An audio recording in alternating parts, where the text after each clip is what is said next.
மாலை கட்டுறதுக்கு நூலை இந்த மாதிரி ஒரு 4-5 சரம், அதாவது திக்காக வேணும்னா நல்ல திக்காக நூல் போட்டுக்கோங்க. தின்னாக வேணும்னாக்கா அளவாக எவ்வளோ வேணுமோ அவ்வளோ நூல் போட்டுக்கோங்க. இப்போ மல்லிப்பூ எடுக்கிறோம். ஃபஸ்ட்டு பூவை வச்சு நார்மலாக பூ கட்டுறதுக்கு எப்படி சுற்றி கட்டுவீங்களோ அந்த மாதிரி அந்த ஃபஸ்ட்டு பூவை மட்டும் கட்டிடுங்க.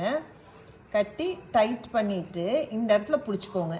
செகண்ட் பூவை எடுத்திங்கன்னா அதுக்கு மேலே ஸ்டெப் பை ஸ்டெப் வச்சுட்டு மேலே வழியாக சுற்றி அந்த டெயில் இருக்கிறதுல பின்னாடி வழியாக எடுத்து க்ரிப்பாக பிடிச்சிடணும்.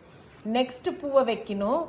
இந்த வலையில் இப்படியே வந்தீங்கன்னா தான் ரோல் ஆகிட்டே வரும். கழுத்தில் போட்டு வால் வழியாக மேலே எடுத்துடணும். எப்படி பண்ணுறேன் பார்த்துக்கோங்க. டாப்பில் போட்டு டெயிலில் இன்பிட்வீன் எடுக்கணும். இப்படியே சுற்றிட்டே வந்தீங்கன்னாக்கா கட கட கட கட கடன்னு 2 நிமிஷத்தில் மாலை கட்டு மல்லிப்பூவில் கட்டிடலாம். மேலே வழியாக சுற்றி கீழே எடுங்க. அடுக்கிறது இப்படியே ரிவர்ஸில் இப்படியே அடுக்கிட்டே